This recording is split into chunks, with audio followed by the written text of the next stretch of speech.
Hey guys, SkittleRampage here. Welcome back to a new video. I do hope you're enjoying your day today. So today we're doing an updated version of all of the rare Funko Pops in my collection. Now just a couple days ago, I actually did another collection video of all of my signed Funko Pops, so make sure to check that out because I literally have like $7,500 worth of signatures. It's pretty crazy, and there's a couple rare signatures in there for sure. Now before we jump into my rare Funko Pops, I want to ask you the question of the day, which is, do you own any rare Funko Pops, whether it's limited or it's like a super exclusive sticker, anything of the sort. So guys, I think I'm going to start off with DC and Marvel, given I only have like one or two. So I do actually have a Christian Bale signed Batman.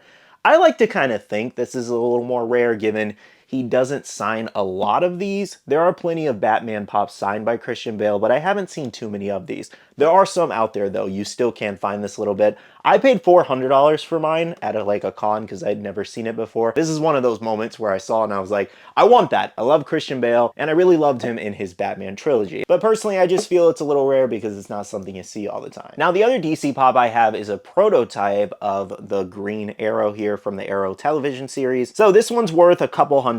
It's not as expensive as some other prototypes out there. But the reason prototypes are so expensive and rare is because there's only so many of them out there. And I do actually want to collect a couple of the Arrow ones. Now, as far as Marvel goes, I do actually have a Wolverine, and this is the Unmasked Toy-tastic exclusive. This one does also have a glow variation, which is much more expensive. And funny enough, this one actually trended for about $1,000 and not too long ago, before Deadpool and Wolverine released, given the hype was so high. I think it's jumped back down to like the $600-700 range. Pops fluctuate up and down all the time. But yeah, this one's just rare because it's just a harder to find pop. There's not a lot of them out there, and especially in good shape. Oh, and if you're curious about when this did release, it released all the way back in 2013, so it's 12 years old. Okay, the next category I want to move on to is anime. This is actually the majority of my rare pops in my collection, which I know, it's not really much of a surprise there. Now, kicking anime off, we do have Hollow Ichigo, and you're probably wondering, what do you mean? I see these all over the place. So more specifically, it is the sticker on Hollow Ichigo, which is the Underground Toys sticker, which is overseas, I believe. So essentially, this one's just really hard to find with that Underground Toys sticker. There are some listings out there. Some are super high, you might find a couple lower ones, but I do think it's fair to say that this is the rarest version of Hollow Ichigo with this blue Underground Toy sticker. And I am actually curious if any of you guys do actually own this one. And the other rare Bleach one I do have is Hot Topic exclusive pre-release Ichigo here. So Ichigo technically isn't really much of a special pop. This is similar to the common, or it's actually exactly the same as the common more specifically. However, with that Hot Topic pre-release red sticker there, it makes it much more valuable. And the reason being is there's not a lot of these stickers out there for Ichigo and all the other pops that, you know, do have them. Hot Topic basically in the past did like a limited release of this. It's literally called pre-release for a reason, but they basically released a couple out in the wild with this sticker, and then that was it. But I will say the anime ones are the only ones that I ever saw gain any value. Unless I'm missing a set, the anime ones are the ones that popped off. Now moving on to other animes, but still on the same topic of pre-releases, we do have Toka from Tokyo Ghoul. So it's a little interesting with the Tokyo Ghoul set just because either she is the rarest to find with this pre-release sticker, or it's the Ken Kaneki Glow exclusive.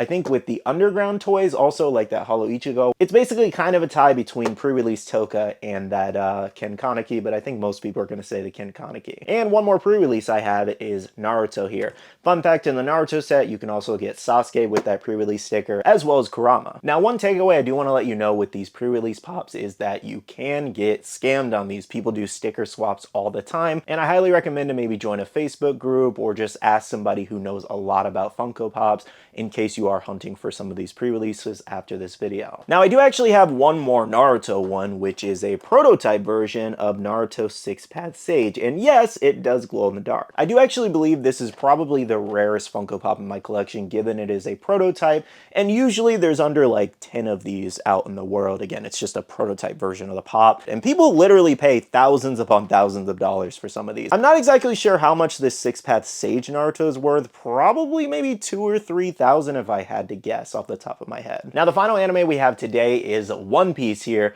and we do have the glossy hair Luffy here. Now, the reason this one's so expensive is because it's actually the first version of this Luffy to release back in 2016. And it's worth around $300 to $400, I think is what I last saw it at.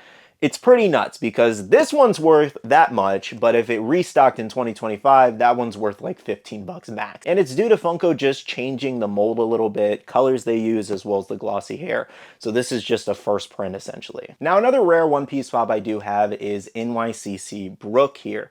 So this was actually a gift from a subscriber, crazy enough. Reason this one is rare is it does also have a counterpart, an official NYCC exclusive. And that one's actually really hard to find real, and it's very expensive. It sits around $2,000 in value, and I do believe it's actually the most rare One Piece Funko Pop currently. However, the one I do own is actually just the shared version. He's also hard to find real and authentic, so it makes him rare. Now this next one comes from Disney, and it's a little bit of an oddball in my collection, and that is the Mickey Mouse Artist Series pop here. Limited to 3,000 pieces. I love that sticker. I think it's so unique. Now, I don't know if everybody's going to agree that this one is rare. I think it does personally have some rarity to it due to the fact that it's limited to 3,000 pieces, so it's not coming back, it's not restocking, and it's just one of the more unique Disney pops out there. Also, given it doesn't look like a Funko Pop at all. This next one, like the Mickey Mouse, is also kind of unique, and it has a really cool story behind it, and that is Nick Morton here from The Mummy. So this one actually never really got an official release. Well, kinda. Let me explain. So essentially, this is the only Tom Cruise Funko Pop in existence. This is of his character Nick Morton in that Mummy movie.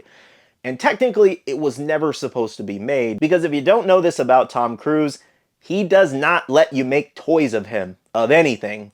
Statues, figures, anything. He does not allow it to happen. So this was never supposed to be made, and they were immediately recalled. So only so many of them got out there, and at one point he was like a $300 to $400 pop because, again, it was rare, hard to find. However, recently over on eBay, there's been a lot of fakes coming in from China that pretty much tanked this one's value. Plus, it's not exactly in high demand. It's not like The Mummy is everybody's favorite movie, but I think if they made like a Mission Impossible Tom Cruise pop, that one would be pretty sought after. The next one we have comes from Pop Video Games, and I do have Golden Freddy from Five Nights at Freddy's, the SDCC exclusive. Well, this one's the shared one. But yes, there is actually an official sticker, which is even more rare than this one.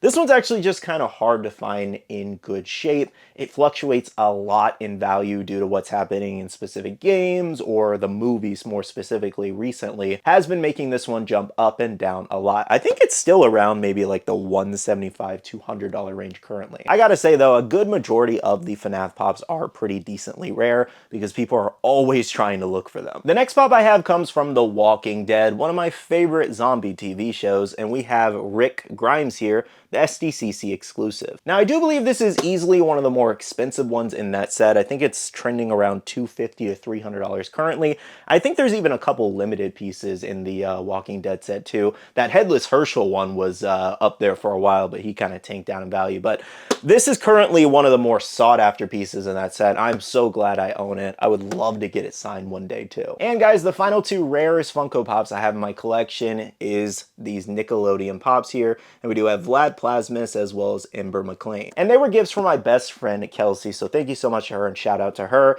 And why these are rare is because they're Funko NFT Pops. And if you look at their stickers, they do say limited to 1,550 pieces each. However, there are many cases where people forget to redeem their Pops, or they don't open all the packs, so all the tokens don't officially go out to people because they aren't properly claimed. So in this instance, they might not actually be limited to 1,550 pieces each. They could be more like 1,000. I don't know the exact count. I couldn't find it anywhere, but if you guys know, let me know in the comments below.